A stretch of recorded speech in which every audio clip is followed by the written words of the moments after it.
Hey everyone, this is Dimitri with Star Moment Photography. Thanks for joining me for another episode. So today we've got another unboxing episode for you guys. So today's gonna be an especially special one for me because this is another big step I'm making towards getting all my equipment goals for 2021 done. So without further ado, let's get at it. So today we've got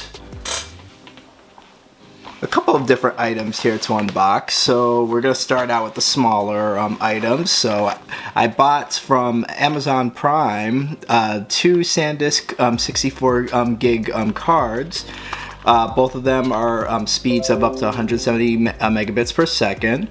So they're UCHS 1 cards, so they're not as fast as the new UCHS 2.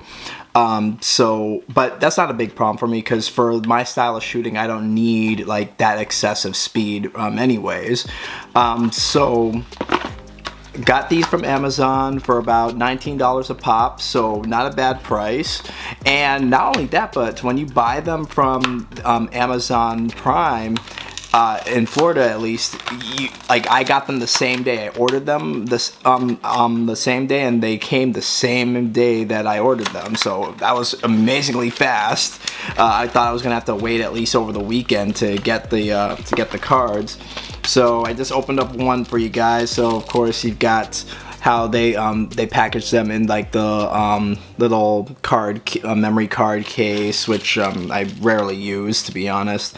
And of course it come with a free 2-year subscription to Rescue Pro, so that's in the event that a card fails, they can recover files off of it.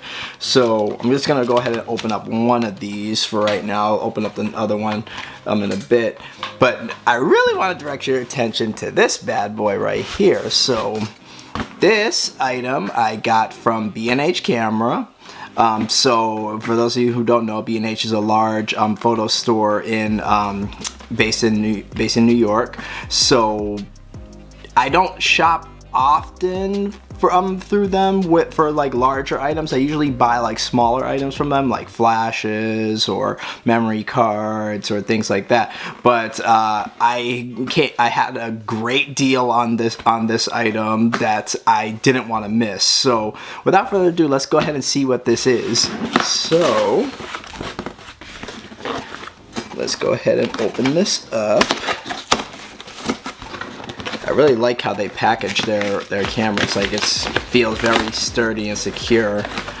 So let's see, we've got this side of the box here, and all right, and 1 and 2 and 3.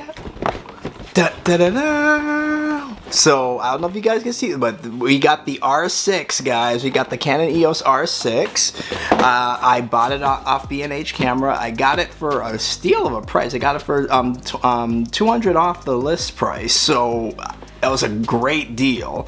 So for those of you who don't know me or don't know what I do, like, I primarily shoot weddings and portraiture. So this camera right here, it is very ideal for wedding photographers. Well, it's really ideal for like general all-around shooting because it's got great speed. It's basically got the same focusing mechanism as the 1DX Mark III, and it's the same controls and layout as the R5. So getting both of those like once I get the R5, it'll be like having the same camera, just one is higher resolution, so it'll be a seamless experience switching back and forth, especially for weddings. That's very important to me. I noticed when I shot weddings with my EOS R and my 5D Mark IV that I had to adjust to the different ways that the controls were on the camera. So I want to be able to streamline that, so that way when I'm switching between cameras for different parts of the wedding ceremony, I don't have to like fall back, or oh, I'm using this camera now, or oh, I'm using that camera now. No, I want to be able to go ahead and just seamlessly shift between the two. So let's go ahead and just take a look inside the box here and just see what's inside. So just opening it up. So first things first, we got our Canon warranty card, which I will file later. got, oh, this is new. We got, oh, a little ad for image.canon, which I think I'll check that out later as well. Of course, got the very, very thick instruction manual. This is probably this is actually the thickest instruction manual I've seen, or at least out of my personal gear. This thing is thick. Most likely I'll never use it, because I never read the manual. Then, so we got here the battery. So this battery here, it actually is Canon's newer battery that they made specifically for the EOS R5 and R6. So it's got a higher capacity charge. You can tell the difference because on these batteries it has like a little green strip right here. I don't know if you guys can see that. Yeah, like right there. So higher capacity battery, so this will be good. I might look online later on, like in the next month or so, and buy a few more of these, because I noticed like for weddings, like these batteries are a little more taxing. Come with I've got plenty of these chargers, so I'll just add this one to my collection as well. So let's just stick that over here. Trash. All right, and so again, the packaging for the EOS R cameras, I don't really like this style packaging, to be honest. I prefer kind of like the white foam. I don't know why, it's just a preference thing, but it's not like anything like major. So then we've got the EOS R6 camera strap right here. So this right here is just gonna go in my box. I never use these camera straps anymore. I used to use them exclusively, but since I started using like the camera harness system, I just get like the little straps that attach to that. So that'll be what I use that for. And then last but not least, we've got the camera itself. So we've got here, they use a little bit different material that they use on the EOS R cameras versus like their DSLR line. The DSLR line is more of a cloth kind of thing that they have it in. But this is more of a plasticky kind of foam kind of feel. But let's go ahead and get it out. And here we are, guys. The Canon EOS R6. There we go, guys. So this is it. I have officially transitioned over to full mirrorless bodies. I still have my 5D Mark IV, but I will be selling that in the next couple months to get the R5. So one of the things I just want to point out, I know I haven't shown my EOS R on video before because I'm usually filming with it, but just to kind of give you guys a little bit of a breakdown. So we've got on the back layout here, so the R6 has the standard flip out screen that most of Canon's newer cameras have come out with. So that's very useful for video or just other non-standard shooting situations. We've also got here the return of the thumb wheel. Like, this is so useful on my EOS 5D Mark IV. And again, another comeback, the joystick. I use that religiously on the 5D Mark IV to change my autofocus point, and I don't know how much usage it'll get on the R cameras, considering the fact that you can use like the touch and drag feature on the touch screen, which is actually a lot faster to move, especially considering how many autofocus points these cameras have.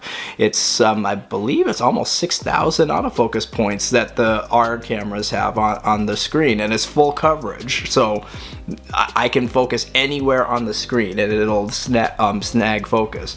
So another little difference here to differentiate this camera from the R5 is that up here on the top, you may not notice it, but they removed the LCD panel here and replaced it with a standard dial. So that's just another way to kind of differentiate it from the R5, to kind of, you know, give it like that added premium feel to the R5. But for the R6 here, honestly, it bothered me at first when I was gonna purchase it, but now I'm holding it, I'm like, it doesn't bother me. It really doesn't bother me at all. So now, one of the things that I've seen a lot of people can like say about this camera online is, oh, it's only 20 megapixels. Like, what can you do with 20 megapixels? Well, at the end of the day, really, 20 megapixels is plenty for most work. Especially if you're not doing like a lot of heavy cropping or like doing a lot of heavy, like, you know, like blowing up the image too much, because you could still make a very big print out of a 20 megapixel camera. Like, they were making large prints with 12 megapixel cameras back in the day when I started digital photography. So that's not a big deal, that it's only 20 megapixels. It's the same sensor essentially as the 1DX Mark III. Nobody complains about that camera. That camera is the top of the line camera, and it's a $6,500 camera. I don't know why people are complaining that it's only 20 megapixels in this $2,500 camera. So that's it, guys, for today. So this is just a quick unboxing video. I just wanted to show off the camera, and I wanted to just kind of give you a breakdown of where I'm at in my goals for 2021. So guys, in the next few weeks, you'll be seeing me do a lot of testing with this camera. I'm gonna do a full breakdown review with this once I put it through its paces. I got a few shoots coming up, so you guys stay tuned to my channel. So thanks for watching. Like, subscribe to my channel. Follow me on Instagram at Star Moment Photos. And you guys have a great evening. Take care.